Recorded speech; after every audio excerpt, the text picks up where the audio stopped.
গতকাল আমি একটা কবিতা লিখেছিলাম। আসলে মৌমিতাকে উল্লেখ করে কবিতাটা লেখা হয়নি, তবে মেয়েদেরকে নিয়ে লিখেছিলাম।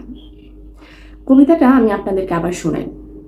ঈশ্বরের এক অপরূপ সৃষ্টি নারী। মেয়ে মানে স্নেহের ভাণ্ডার, মেয়ে মানে মর্তের রানী। মেয়ে বাবার পরী, মেয়ে সৌন্দর্যের প্রতিচ্ছবি। কবিতাটা আমি লিখেছিলাম এটা বোঝাতে, আসলে মেয়ে মানুষগুলো হয় কেমন, যাদেরকে এই সমাজ কিছু বইয়ের মধ্যে উল্লেখ করে, ঠিক মেয়েরা যেন আমার এই কবিতার মতো। কিন্তু সমাজে হচ্ছেটা কি? সমাজে হচ্ছে এই মৌমিতার মতন ঘটনা, যেখানে আমার এই লেখার মধ্যে মৌমিতা ছিল না, কিন্তু মৌমিতাকে নিয়েই পুরো শব্দ চয়ন করা আমার। আমি উল্লেখ্য যে শুধুমাত্র একজন মৌমিতাকে উল্লেখ করে তো কবিতা লেখা যায় না। কোটি কোটি মৌমিতা পুরো পৃথিবীতে এইরকম সম্মানহানির শিকার হচ্ছে, তাই আমার কবিতাটা লেখা ছিল। এবং এইখানে আজকে আমি কথাগুলো বলছি কারণ কালকে এই পোস্টটা করার পর প্রচুর মানুষ আমাকে কমেন্ট করেছে। তাতে এমন নয় যে আমি খুব রাগান্বিত হয়ে এই লাইভটা করছি, একদম না। তারা তাদের মত আমার কাছে প্রকাশ করেছে এবং আমার কাছে মনে হয়েছে ব্যাপারটা নিয়ে একটু কথা বলি।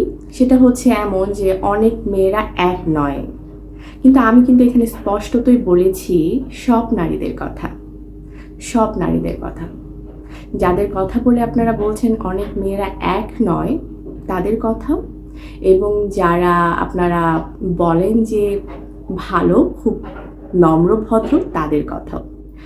আপনারা ইতিহাস ঘাটলে, মানে ইতিহাস বলতে গতকালও তো ইতিহাস, তো গতকাল ঘাটলেও বুঝবেন যে এই ঘটনাগুলো আসলে কিভাবে করে ঘটে। তাহলে হয়তো আপনারা আমাকে এই কথাটা বলতেই পারতেন না। এবং উল্লেখ্য আমি একটা কথাই বলবো আজকে, যে কারণে আমি এই কথাটা বলতে এসেছি, সেটা হচ্ছে অনেক পুরুষরা আমরা নারীদেরকে বলি, যারা সাধারণত খারাপ হয়ে গিয়েছে যে নারীগুলো, তাদেরকে বলি মানুষটা তো ভালো নয়, নারীটা তো ভালো নয়, যার কারণে সে এই কাজ করেছে এবং সে উচিত শিক্ষাটাই পেয়েছে। একটা ব্যাপার কি জানেন, প্রত্যেকটা মানুষ, নারী হোক আর পুরুষ হোক, প্রত্যেকটা মানুষের এরকম দুটো সাইড থাকে, এরকম সোজাসুজি দুটো সাইড থাকে, একটা ভালো এবং একটা খারাপ।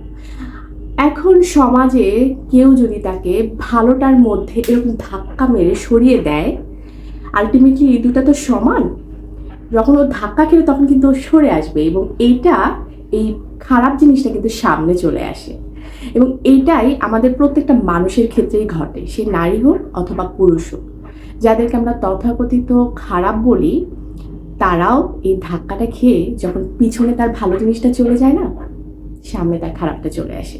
খুব কম মানুষই তো আমরা কন্ট্রোল করতে পারি, এবং হয়তো এই জন্যই অনেক মোটিভেশনাল স্পিচ যারা দেন, তারা কথায় কথায় বলেন নিজেদের কন্ট্রোল করার কথা, কিন্তু আসলে আমরা কয়জন পারি, তাই না? তো মানুষকে আসলে এভাবে খারাপ না বলে আমরা আসলে চেষ্টা করতে পারি আমাদের নিজেদেরকে ইমপ্রুভ করার জন্য।